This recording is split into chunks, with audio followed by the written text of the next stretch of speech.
Hello అండి విజ్ఞాన్ గారు. Telugu Desam party పెట్టి సుమారుగా 40 ఏళ్ళు దాటింది. ఓకే. సీనియర్ రామారావు గారి తర్వాత అప్పటి నుంచి తెలుగుదేశం పార్టీ జెండాని మోస్తూ ఆ పార్టీ యొక్క యోగక్షేమాలను తన భుజస్కంధాల మీద వేసుకుని సక్సెస్ఫుల్గా చంద్రబాబు నాయుడు గారు ఆ పార్టీని అంతటినీ కూడా ఒక రకంగా చెప్పడం ఆ బరువు బాధ్యతల్ని పోషిస్తూ వస్తున్నారు. ఒక టైంలో జూనియర్ ఎన్టీఆర్ గారికి 2-3 సినిమాలు హిట్ అయిన తర్వాత ఎలక్షన్స్ టైంలో ఆయన పార్టిసిపేట్ చేయడం, యాక్సిడెంట్ అవ్వడం, ఆ తర్వాత చంద్రబాబు నాయుడు గారికి జూనియర్ ఎన్టీఆర్ గారికి ఏవో గొడవలు వచ్చాయి. ఎందుకంటే చంద్రబాబు నాయుడు గారిని పక్కన పెట్టి జూనియర్ ఎన్టీఆర్ గారు అంటే అందరూ ఫోకస్ చేస్తున్నారు, నెక్స్ట్ సీఎంగా జూనియర్ ఎన్టీఆర్ గారిని చూస్తున్నారు. ఈ ఈ మాటల నేపథ్యంలో చంద్రబాబు నాయుడు గారు కాస్త జాగ్రత్త పడ్డారు. ఆ జాగ్రత్త కాస్త ఆ దూరాన్ని పెంచింది ఇప్పటి వరకు. ఇది మనం తెలుగుదేశం పార్టీ గురించి వింటున్న మాటలు.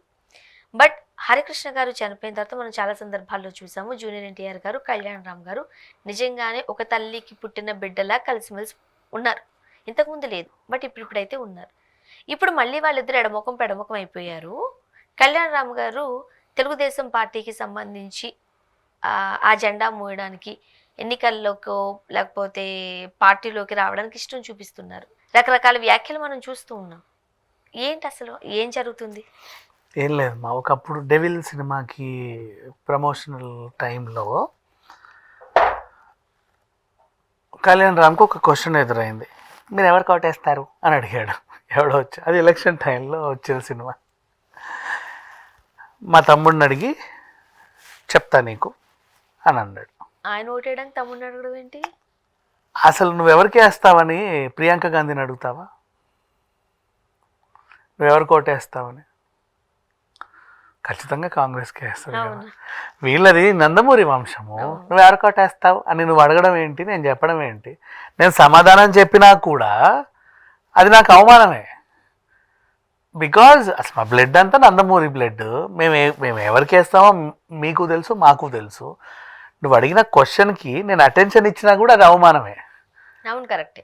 సో అసలు వాడిని ఏం అనలేక, సినిమా ప్రమోషన్కి వచ్చాను వాడిని తిట్టలేక, కొట్టలేక, ఒరే గాడిద అనలేక మా తమ్ముడిని అడిగి చెప్తా, నువ్వు పోయి ఇక్కడ నుంచి అన్నాడు.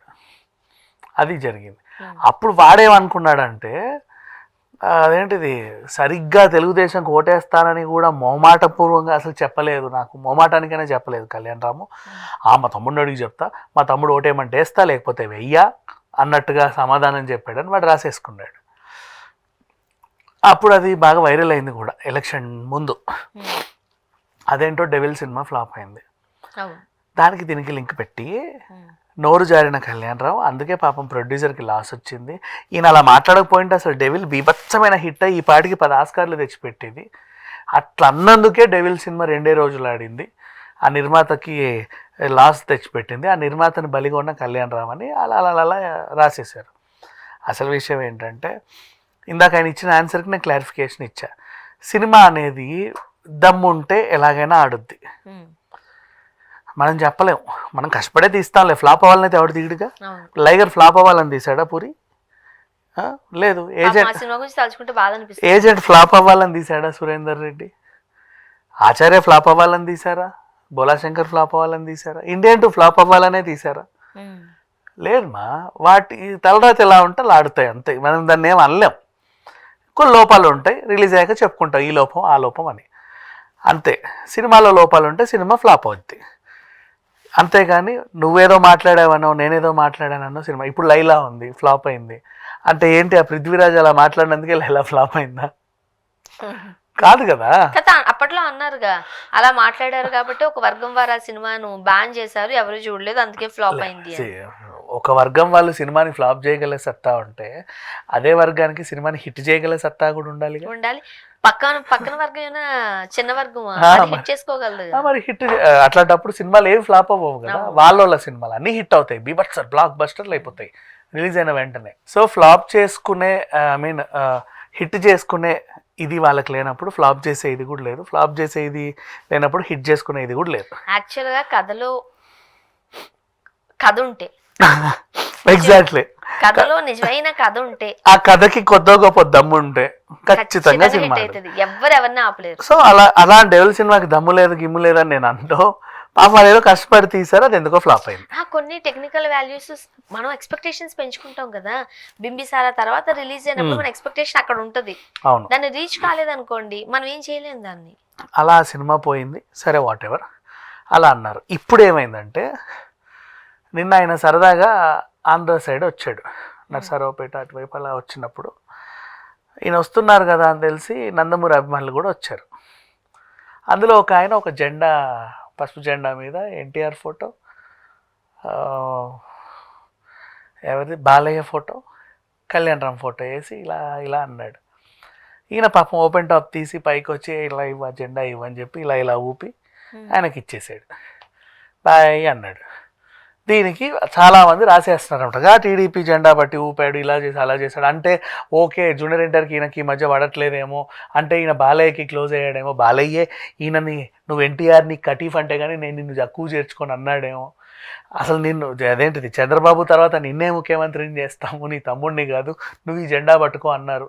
ఈ వార్తలు చూడు ఎన్ని రాసి ఇన్ని వార్తలు రాసేసారు. కానీ అందులో తప్పే ఉంది. ఇప్పుడు ఆ జెండా పైన కళ్యాణరామ్ గారు ఫోటో ఉండడం కూడా తప్పు కాదు, ఎందుకంటే పార్టీ జెండా, నందమూరి ఫ్యామిలీ అక్కడికి వస్తున్నారు కాబట్టి ఆ ఫోటో వేసారు. వేరే వాళ్ళు మళ్ళీ నందమూరి ఫ్యామిలీ నుంచే వెళుతున్నారు అనుకో, వాళ్ళ ఫోటో కూడా వేస్తారు. ఇక్కడ ఏం జరిగింది, మా నందమూరి వారసుడు వస్తున్నాడు అని తెలిసింది అభిమానులకి. వాళ్ళు వచ్చారు ఈయనను కలవడానికి. ఇలా ఇలా అంటే కుదరదు, ఏదో ఒకటి ఊపాలి. వీళ్ళకంటూ ఒక జెండా ఉంది కదా ఊపడానికి, దాన్నే కొంచెం పెద్దగా తెచ్చాడు. అందరు మొహాలలో వేసుకొని అలా అలా పెద్దగా ఊపాడు. ఆయన పడ్డ కష్టానికి, ఆయన తెచ్చిన దానికి ఊపుతుంటే కళ్యాణరామ్ ముచ్చటేసి, ఇప్పుడు నీకోసం నేను బొకే తెస్తే ఇట్లా తీసుకుంటావు కదా అట్లీస్ట్, మరి ఓకేలే ఆడబెట్టు అంటావా? లేదు కదా, ఇలాంటివి ఉంటాయి. సేమ్ నా కోసం వచ్చాడు, అంత దూరం నుంచి అది తీసుకొచ్చి ఇచ్చాడు కాబట్టి ఇట్లా ఇవ్వు, హ్యాపీయా అని చెప్పేసి ఇచ్చాడు. తప్పేంటి? తప్పలేదంటాను నేను కూడా. అప్పుడు డెవిల్ సినిమా ఫ్లాప్ అయింది కాబట్టి ఇప్పుడు son of Vijayashanti Vyjayanthi hit అవ్వాలని ఈ జెండా పట్టుకున్నాడు, లేకపోతే పట్టుకునేవాడు కాదన్నాడు మళ్ళీ. అయ్యయ్యో, ఇంత అంటే ఏం చేసినా మనిషి తప్పే అంటే ఎలా?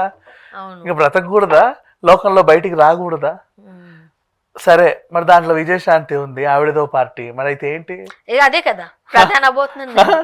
మరి అప్పుడేం మాట్లాడతారు, అప్పుడేమంటారు, ఆవిడ ఏ పాట అయితే ఆవిడ ఒక నటి, మేము నటిగానే చూస్తాం. మరి కళ్యాణరామ్ ఏం చేశాడు? మా ఎంత నందమూరి వారసుడైనా అన్ని దగ్గరకు వచ్చింది ఒక హీరోగానే కదా వచ్చింది. సో ఇది సంగతి ఓవరాల్గా. అంటే ఇప్పుడు నందమూరి కళ్యాణరామ్ జెండా పట్టుకున్నాడని ఆ పిచ్చి పిచ్చి న్యూస్లన్నీ వైరల్ అవుతా వస్తున్నాయి. కానీ అలాంటిది ఏమీ లేదు. అబ్బే లేదు. Thank you so much.